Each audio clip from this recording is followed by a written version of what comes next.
Yo preparé algo, creo que es tal vez demasiado disperso, pero voy a, voy a leerlo mejor. Y creo que sí, está un poco teórico, pero igual podemos ir aterrizando. Lo que pasa es que no quisiera hablar tanto porque es poco tiempo y me gustaría dejar una ronda de preguntas y dejar una, ¿cómo se llama? Y de repente un cierre después, ¿verdad? Si da lugar.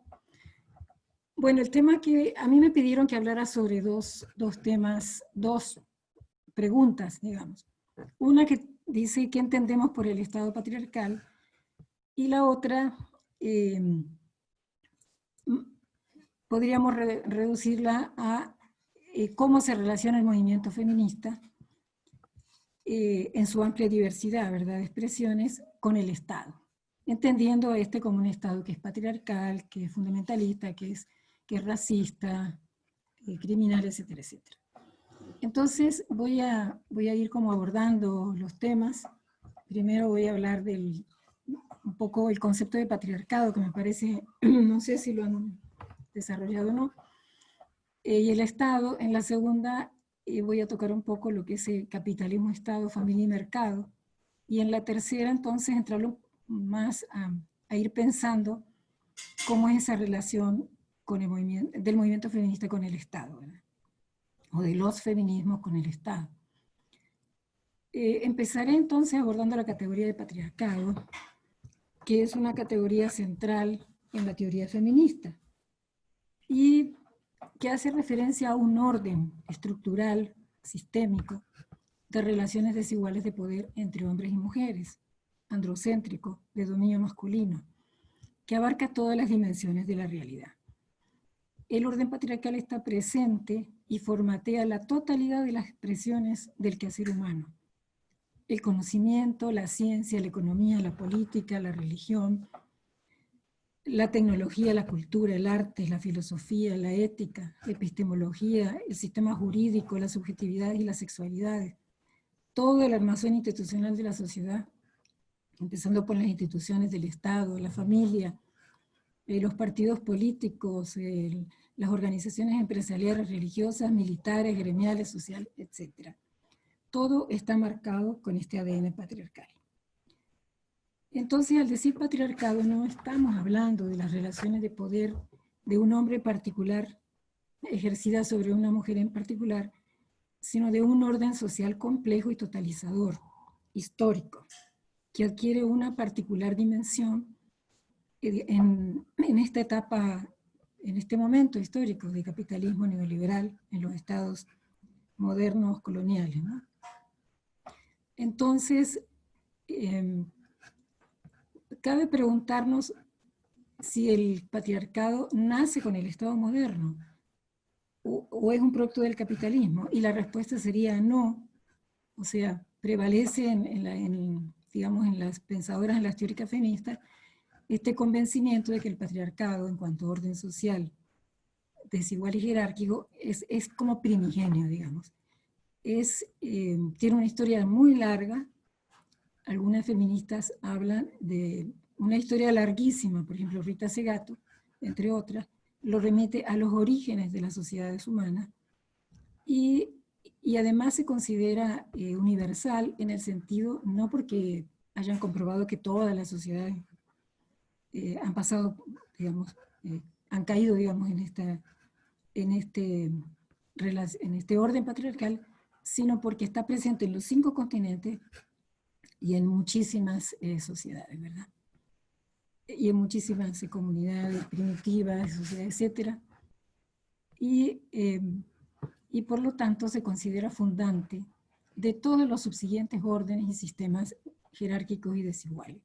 O sea, antes que la clase, antes que la raza, la etnia, la sexualidad, el dominio de naciones hegemónicas sobre coloniales, etc., está esta relación fundante jerárquica primigenia que es el patriarcado. Entonces, para Rita Segato, ella dice que el patriarcado, la tomo a ella porque me parece que es accesible y que lo explica muy bien y que ustedes lo pueden leer después o escuchar en cualquiera de sus presentaciones. sería la primera forma de expropiación de valor y de poder a una parte de la humanidad, que son las mujeres, por la otra mitad, que son los hombres.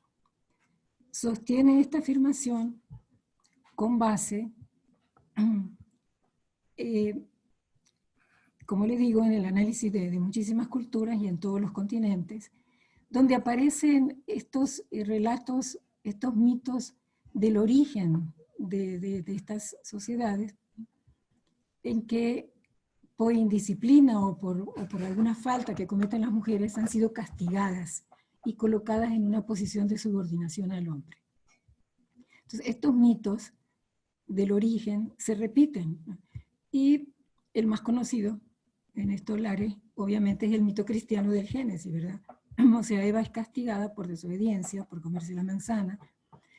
Y podríamos agregar que también estos mitos refieren a una devaluación de origen de las mujeres. O sea, la mujer creada, la creación imperfecta, ¿no? O sea, por ejemplo, esta historia de que la mujer sale de la costilla del hombre. El hombre es la totalidad, semejante a Dios, y la mujer está hecha de una parte del hombre, de su costilla. Segato, siguiendo un poco con esta línea de pensamiento de Segato, señala que la existencia de esas narrativas sobre el origen de la superioridad masculina y la subordinación femenina en las distintas sociedades y culturas, que se ha mantenido, voy a subir un poco el volumen, que se ha mantenido me perdí, a través de la historia de la humanidad, indican que esa jerarquía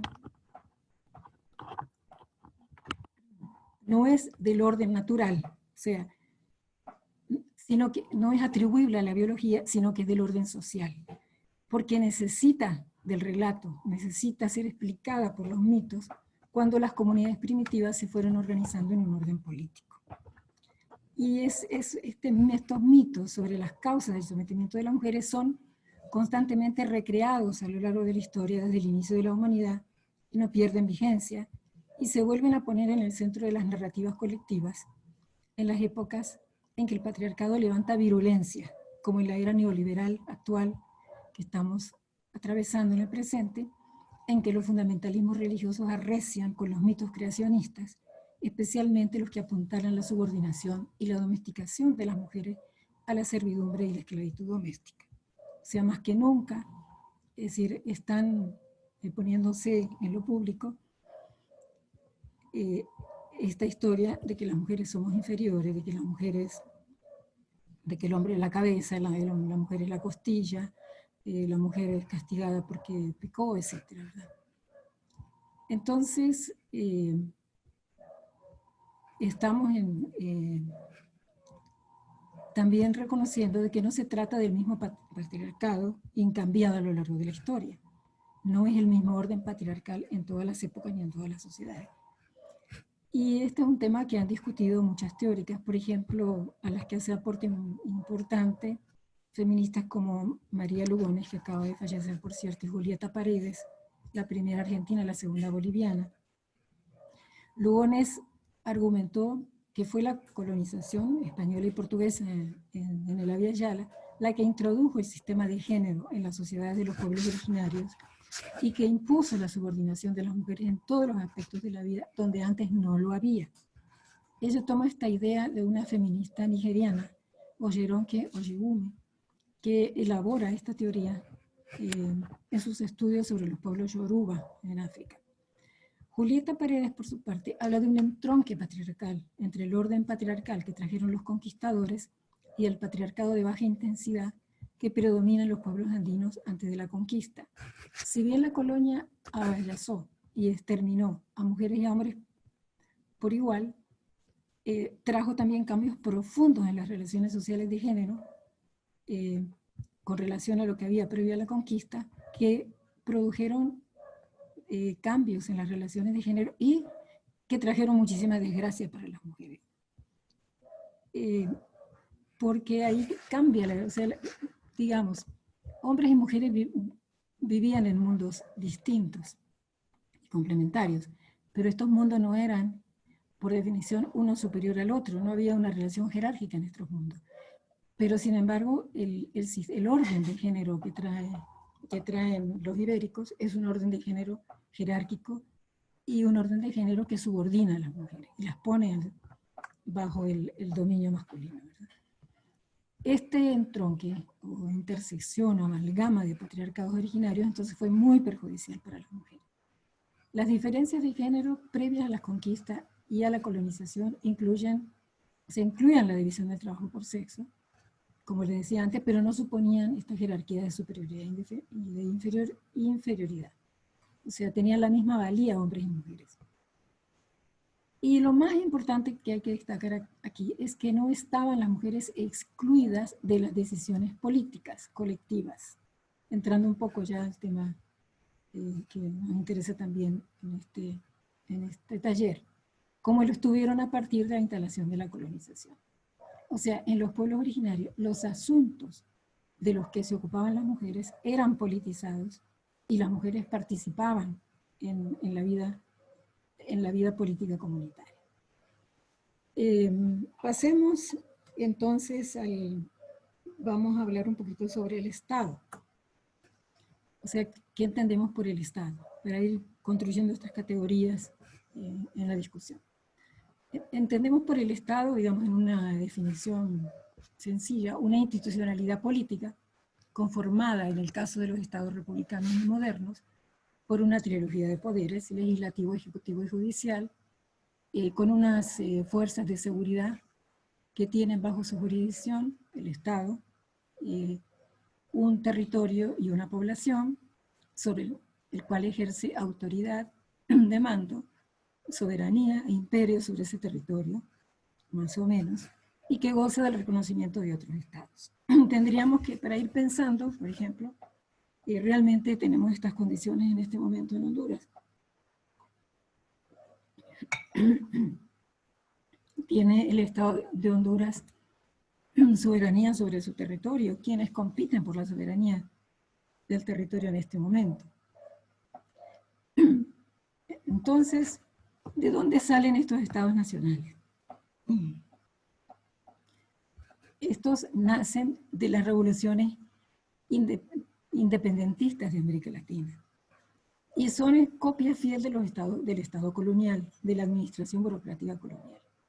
O sea, solo pensemos en el derecho nuestro, de dónde viene, del derecho español, del derecho romano, etc.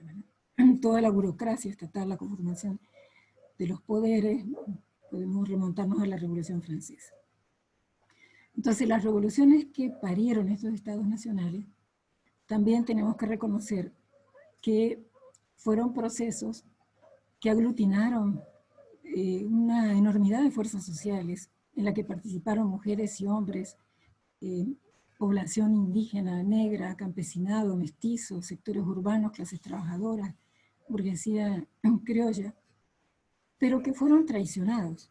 O sea, todos estos sectores, especialmente las mujeres, los indios, los negros, los pobres, fueron traicionados y el Estado fue capturado, o sea, una revolución fallida donde el Estado es capturado por las élites masculinas criollas y mestizas, que se apropian del Estado.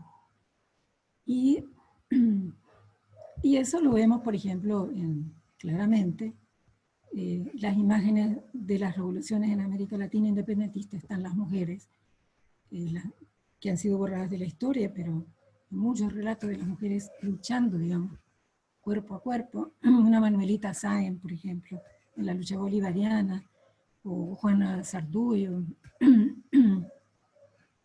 En fin, podemos encontrar un montón de mujeres que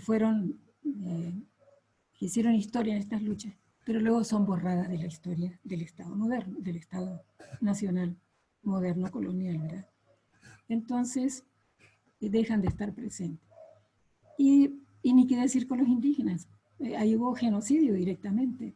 Es decir, con las poblaciones indígenas ha habido y sigue habiendo genocidio, ¿verdad? Entonces, igual con las poblaciones negras, y lo vemos ahora, cómo se ha reeditado ese genocidio. Entonces, volviendo a las mujeres, resultaron las primeras excluidas, negándoles todo derecho a participar en la vida política. Ustedes recuerden que en Honduras las mujeres lograron conquistar el voto en 1954. Y el segundo logro significativo, digamos, en términos de derechos políticos, fue en 2005, cuando se reformó con la primera reforma a la ley electoral. Ya en el 2000 se había hecho una reforma, se había propuesto una cuota del 30% de participación de mujeres en cargos políticos con la ley de igualdad de oportunidades, pero eso fue completamente inocuo, eso nunca se cumplió. Recién en 2005 se hace la reforma de la ley electoral, en este momento ya, después de 2012, 2013, la reforma abarca una participación paritaria de mujeres, sin embargo, basta mirar el Congreso. Y luego de casi 20 años, de 15 años, las mujeres no han pasado ni siquiera de un 25% de participación, ¿verdad? De sentarse en los curules del Congreso. No digo de poner sus agendas políticas ahí, eso ya es otra historia. Por lo tanto, comparto con Segato en que el Estado moderno tiene un ADN masculino. O sea, que los hombres son los sujetos políticos por excelencia en la esfera pública, monopolizan la política y esto es algo que varias teóricas feministas han resaltado, ¿no? Esta historia de cómo que antes de la modernidad los hombres con minúscula, o sea, los hombres particulares, en el salto a la modernidad se transforman en los hombres con mayúscula. Celia Moros, por ejemplo, filósofa feminista española, profundiza en este análisis y habla de cómo usurpan los hombres el carácter de lo humano universal. O sea, cuando nosotras, hace ya unas cuantas décadas, a principios de los 90, empezamos a activar en el feminismo en Honduras, todavía hablar de humanidad era decir hombres con mayúscula, ¿no? Y todavía, es decir, se sigue utilizando este concepto de hombre para nombrar lo humano. O sea, entonces, previo a la modernidad, había un mundo plural en América y también en Europa, de dos o más, o sea, hombres y mujeres, sexualidades plurales. La diferencia no significaba superioridad y, sin embargo, en el paso a la modernidad, las mujeres perdemos, digamos, politicidad, perdemos esa capacidad que teníamos antes de participar en la vida política y el patriarcado se endurece, ¿no? Se vuelve mucho más duro. Entonces, bueno, tenemos que, si intentamos hacer lo que Ninos que decía, de ubicarnos en el momento y en Honduras, bueno, tenemos una historia donde en este momento, es decir, basta ver cuál es el lugar de las mujeres en la política, qué está pasando en los partidos políticos, incluso en los progresistas, y preguntarnos de esa resistencia tan grande, masculina, a la participación de las mujeres en la vida política. Bueno, no sé cómo estoy con la hora, son 21, empecé a las 3, todavía tengo unos minutos. Bueno, entonces, creo que me falta hablar sobre el capitalismo, para poner ahí los elementos claves, ¿no? Y entonces, volviendo al Estado y a la exclusión de las mujeres de la política, lo dejamos stand-by ahí por ahora y volvemos al Estado. Y pensemos un poco para qué sirve el Estado, qué función ha tenido el Estado en América Latina, en Honduras, cuál ha sido. Y ha sido garantizar la reproducción del capital. O sea, es un Estado colonial al servicio de los intereses de la acumulación del capital, de explotación de la fuerza de trabajo y de los bienes naturales para producir para un mercado, para generar ganancias, no para beneficio de nuestra población, y un aumento constante en la concentración de la riqueza en manos de los propietarios, ¿verdad? Y estos propietarios que ni siquiera son nacionales. Aquí hay socios de los grandes propietarios, pero los grandes propietarios no sabemos ni dónde están, ¿verdad? Pero seguramente no están acá. Entonces, la lógica del sistema económico, que ha sido un crecimiento infinito para lograr, que esa es la lógica del capitalismo. El capitalismo es un sistema cuya lógica económica es el crecimiento infinito para lograr una ganancia siempre creciente, que es concentrada en pocas manos. Es un sistema depredador porque, es decir, constantemente consume los recursos y los bienes del planeta, y que genera constante desigualdad, pobreza y exclusión y depredación del medio ambiente, ahora más que nunca, y mayor concentración ahora más que nunca. Quijano define un poco el capitalismo hablando de que es una articulación estructural de todas las formas históricas conocidas de control del trabajo o explotación, la esclavitud, la servidumbre, la pequeña producción mercantil, el trabajo asalariado y la reciprocidad bajo la hegemonía de la relación capital-salario.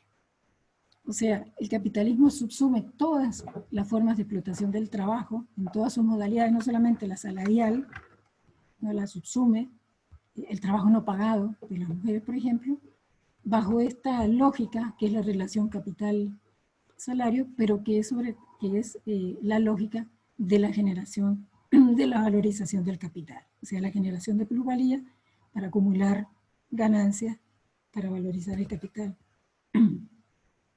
Entonces, ya llegamos entonces a definir en dónde estamos. En un Estado que es patriarcal, ya vimos lo que es el patriarcado, que es capitalista, cuya lógica no es el bienestar de la sociedad ni de las personas, sino que es la acumulación de riqueza en pocas manos. Es un Estado heteronormativo, desde que es patriarcal es heteronormativo, y además que excluye a las mujeres del hacer político.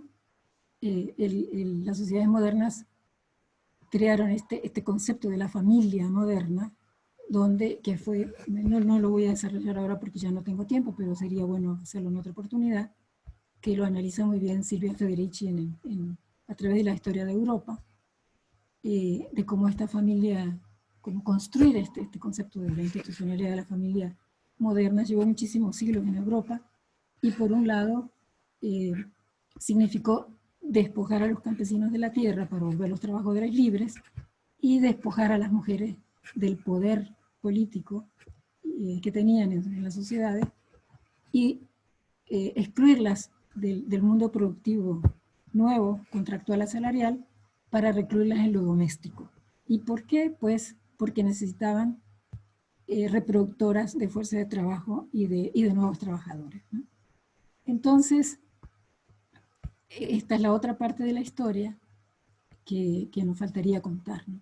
Solo voy a hacer una mención a este concepto, un concepto de Federici, que es el patriarcado del salario, para explicar el modo a través del cual, a través del salario familiar, se crea una nueva jerarquía que traspasa a lo doméstico, una jerarquía en el ámbito doméstico, una nueva organización de la desigualdad, donde los hombres tienen el poder del salario y controlan el espacio doméstico, el espacio familiar, porque el salario de las mujeres es complementario. Y eso lo seguimos viendo. Aunque la relación salarial ya no tiene la misma importancia, de hecho ya se está hablando de la desaparición del trabajo como tal, eso es tema de otra discusión, pero sí es completamente vigente que el salario de las mujeres es inferior al de los hombres en todas las ramas y en todos los sectores, porque en el capitalismo ha prevalecido en esta idea de que el salario masculino es un salario familiar que cubre los costos de la familia, y por lo tanto se privilegia darle ese poder al hombre a través de ese salario familiar para que tenga control sobre la mujer y sobre la familia. Y por otro lado, eso ha dado lugar a que las mujeres estén excluidas del mercado de trabajo. Se supone que el hombre gana suficiente para mantener una familia. Debe alcanzar, mientras que el salario de la mujer es complementario y por lo tanto inferior. sabemos que en el caso de nuestra región dura de América Latina, esto no es tan así porque el desempleo es súper masivo, porque las mujeres están incorporadas a la producción de ingresos de miles de maneras, pero aún con todas esas diferencias, donde tenemos un estrato de trabajadores asalariados pequeño y un 65% de trabajadores por cuenta propia, aún en este escenario, el salario de las mujeres sigue siendo inferior, sigue siendo subsumido en este concepto del patriarcado del salario, digamos. Creo que cabe señalar. Bueno, entonces,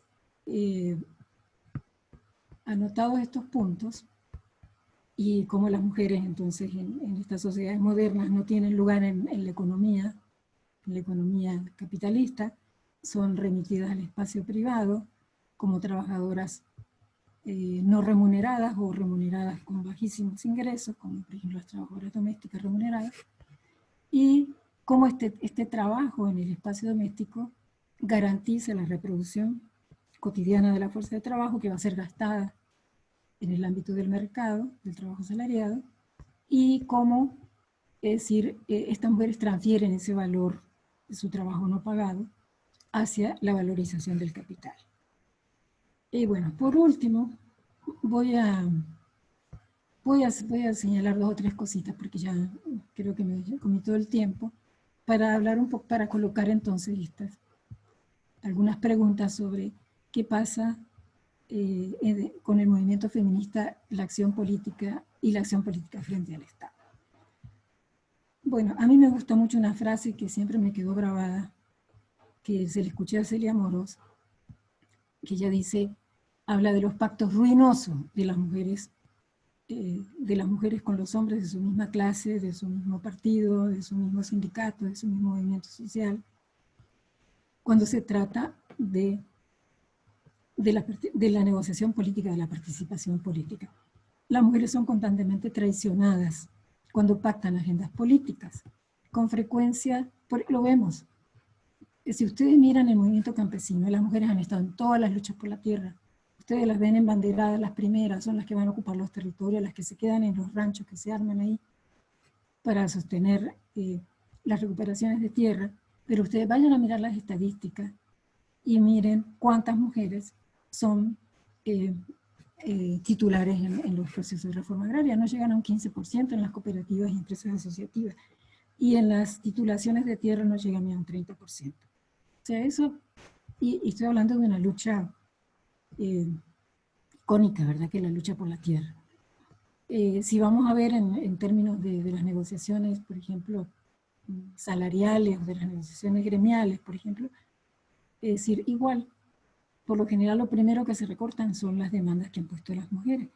Por eso, cuando las obreras maquileras empezaron a organizarse, ya eran mujeres jóvenes, no tenían experiencia sindical, prefirieron mantenerse del lado de las organizaciones del movimiento feminista y de mujeres más que de los sindicatos, porque los sindicatos eran altamente masculinos y porque no entendían sus demandas de género. Entonces para las mujeres es crucial y clave contar con guarderías, con permisos para salir a visitar a sus hijos si se enferman. Es crucial no ser acosadas sexualmente, no ser violadas en los lugares de trabajo, es decir, que no las despidan porque están embarazadas. Entonces todos estos asuntos, que son asuntos vitales y fundamentales para las trabajadoras, no lo son para los trabajadores. Y las agendas las definen los trabajadores en masculino. Entonces, y luego está este otro elemento, de que hay otra autora que a mí me ha gustado siempre mucho, que es Carol Pateman, que ha hablado del pacto sexual o heterosexual, digamos, masculino, que subyace a los pactos de clase del capitalismo. ¿Sí? O sea, el capitalismo despojó a los hombres de todo, a los hombres europeos, mucho más a los americanos, donde aquí el trabajo fue esclavo y de servidumbre en la construcción del capitalismo. Despojó a los hombres de todo, menos de una propiedad, que fue una mujer. O sea, el capitalismo les prometió y le dio a los hombres el poder sobre por lo menos una mujer. Y ese poder es algo que a los hombres les cuesta soltar. Entonces, y eso es muy determinante a la hora de establecer alianzas políticas con los hombres pares, ¿verdad?, que están en nuestro lado de las trincheras de la lucha social. Bueno, yo creo que empecé a las 3, creo que ya. Y voy a dejar unas preguntas, no sé, Ninosca, si te parece. Perfecto. Entonces, dos preguntitas para ir pensando. ¿Qué opinan de la afirmación de que estamos en un momento de endurecimiento del patriarcado capitalista neoliberal? O sea, nosotras, como feministas, como movimiento social, pero sobre todo como feministas, siempre pensamos en los avances que hemos tenido en las leyes, en los logros que hemos tenido, como un acumulado que de una manera un poco darwiniana, evolucionista, mejora y crece para llegar a algún punto en el lejano infinito donde vamos a estar en una condición de igualdad, de equidad, de felicidad, etc. Entonces, ¿piensan que realmente estamos en un momento de endurecimiento del patriarcado o estamos en ese proceso lineal de avances? Esa es una pregunta. Y la otra, si el Estado tiene ADN patriarcal, o sea, es un Estado capitalista, un Estado patriarcal, un Estado que es racista, que es, con todos los epítetos que le pusimos, que es una institucionalidad al servicio de la reproducción del capital, ¿cuáles serían las alternativas de la acción política feminista en el contexto de este Estado? O sea, hay una expresión que usa la Segato, que a mí me gusta mucho, que dice de que, a ver si me acuerdo qué era lo que decía, ya se me olvidó, de que el Estado, bueno, lo dejo aquí, después lo retomo, porque Pero lo no tengo es que ver. lo del estado maternal. No, me iba a referir más al tema del, del proyecto histórico de las cosas y el proyecto histórico de los vínculos. De que ella hace una crítica fuerte a los estados de los socialismos del siglo XXI en América Latina y dice que no cambiaron nada en realidad. Que sí, que reconoce que fueron los mejores, las mejores gobiernos que ha tenido la América Latina en toda su historia, pero a la vez dice que no transformaron el Estado y por lo tanto terminó como terminó. Y que eso se ha repetido en la historia de América Latina. Entonces, nosotros lo vemos en Honduras. O sea, solo falta hacer un recorrido por la costa norte, si ustedes pudieran ir caminando por toda la costa norte, y ustedes van a ver las vías de los trenes, que está todo abandonado eso. Pero eso fue lo más próspero que tuvo el país en su momento. Y eso, o sea, aquí, San Juancito fue lo más próspero, fue el primer lugar que tuvo electricidad, que tuvo sistema de agua potable, es decir, fue lo más próspero. Sin embargo, vayan a ver ahora, está un poquito recuperado porque ahí se han metido los artistas, pero quedó en la ruina, en el abandono total.